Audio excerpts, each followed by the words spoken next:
I will admit and I will say that I was a victim of consumerism. Just look at those pictures from a few years ago.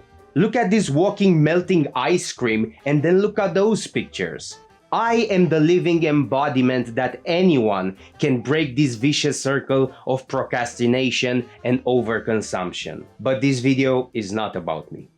This video is about the dangers of consumerism, a thing that I loathe and I despise with every fiber of my being.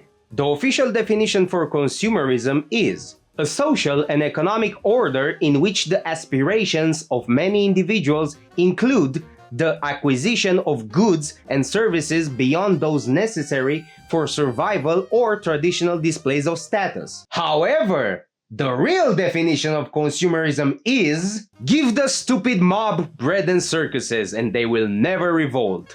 Brainwash them to such an extent that they do not perceive this as a danger, but as a necessity. Consumerism is instant gratification. Consumerism is the pursuit of pleasure. Consumerism is a tool to manipulate the masses and neuter them of any real aspirations or any real ambitions they might develop. So, who are the perpetuators of consumerism? Who are the villains behind this global disease that is plaguing modern society for almost a century at this point? Well, this might be a hard pill to swallow, but look in the mirror. You are one of them. Because consumerism is driven by the simple economic law of supply and demand. People demand a product. Let's say they demand more Pringles. So, what does the market do? Of course, produce more Pringles. It's as simple as that. And this does extend also to non-solid products. This extends to things such as movies, TV shows, video games, or might I argue, even traveling is a form of consumerism. All of those are consumer products. They serve the purpose of entertainment and distraction. So, dear viewer, you share part of the blame for consumerism. Because you, yes, you, demand those products and services. And the market provides.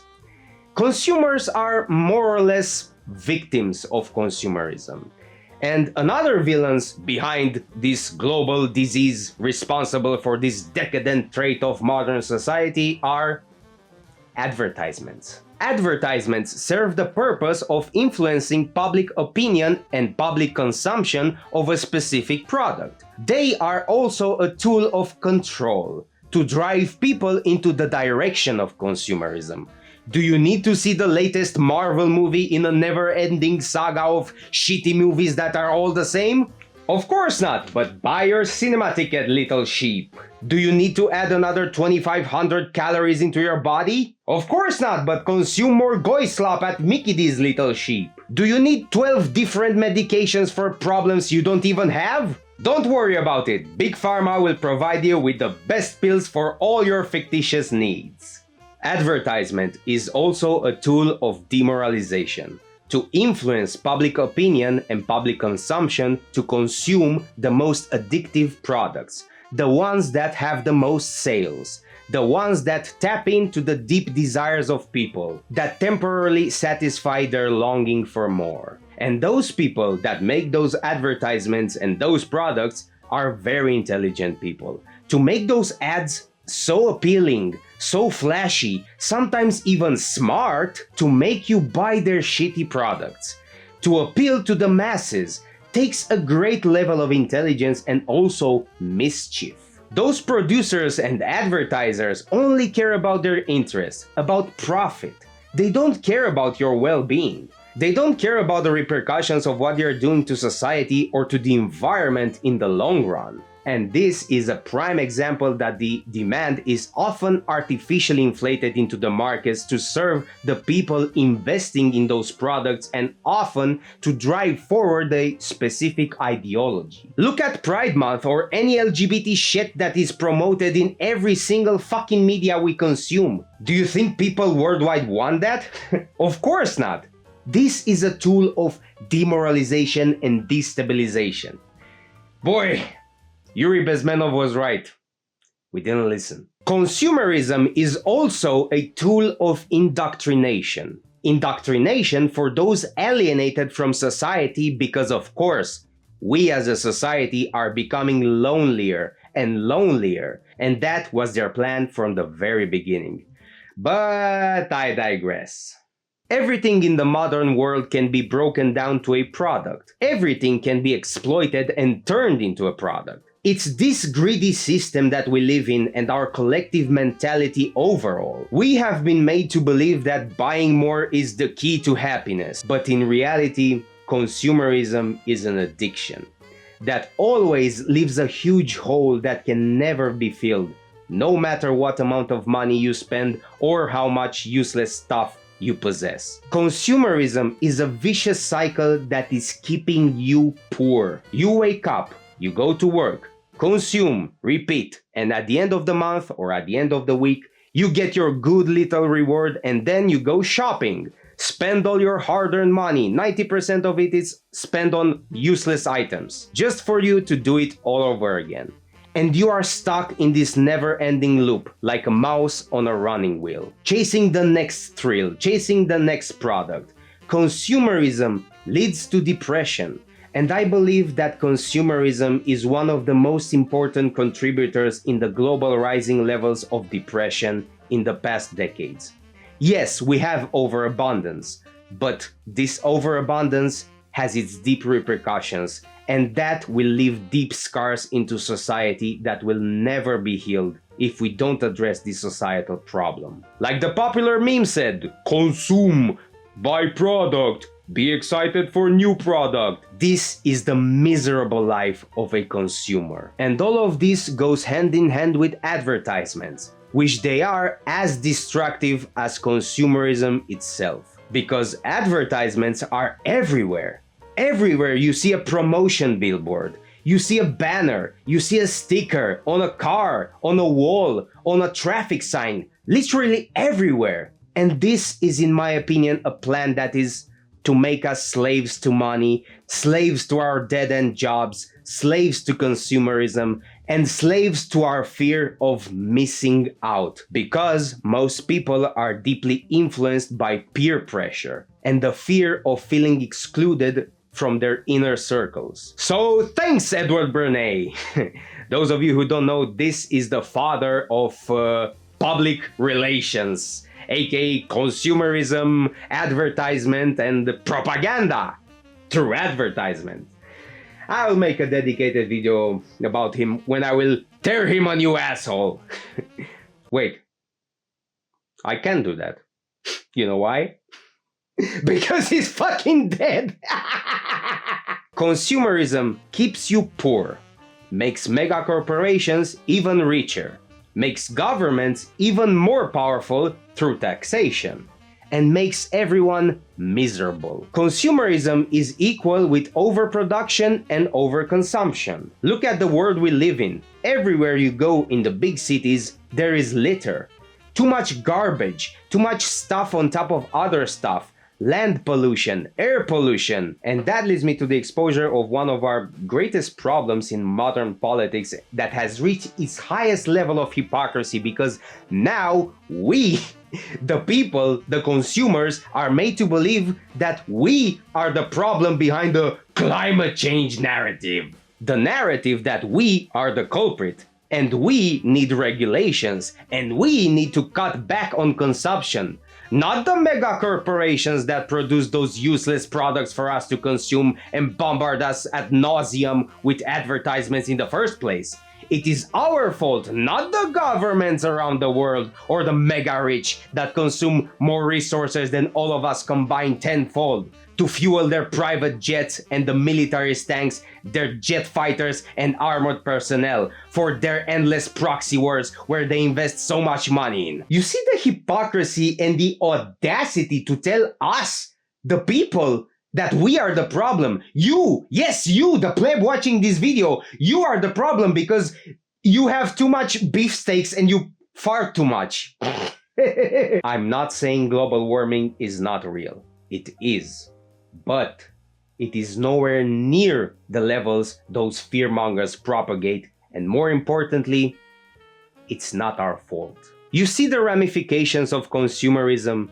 We consume to fill the pockets of the rich and powerful so that they consume even more than us with their lavish lifestyles. Consumerism is a poison for the body, a poison for the mind, and a poison for the soul, leaving us hollow on the inside and never satisfied. And now I want to delve deeper into the philosophical aspects about consumerism. And I'll recite a quote from one of my favorite philosophers, with whom I have a sort of love-hate relationship.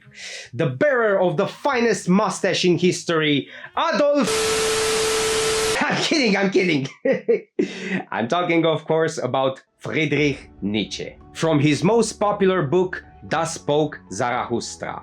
A book for all and none. It is time for man to fix his goal. It is time for man to plant the seed of his highest hope. His soil is still rich enough for it. But that soil will one day be poor and exhausted, and no lofty tree will any longer be able to grow there. Alas, there comes the time when man will no longer launch the arrow of his longing beyond man, and the string of his bow will have unlearned to whiz. I tell you, one must still have chaos in oneself to give birth to a dancing star. I tell you, you have still chaos in yourselves. Alas, there comes the time when man will no longer give birth to any star. Alas, there comes the time of the most despicable man, who can no longer despise himself. Lo, I show you the last man. We truly live our last days on earth. What did Nietzsche try to say, and what I, a fool that makes videos on YouTube in the hope that people might one day watch them and heed my warnings? What I'm trying to say is that consumerism is one of the many reasons, but a very important reason, why civilization is fallen. Consumerism leads to nihilism. Consumerism leads to hedonism. Consumerism leads to this ugly dystopia of lost meaning that we live today. This is the image of a dying civilization, because it keeps us from reaching our true potential, our potential for greatness. Greatness comes from sacrifice.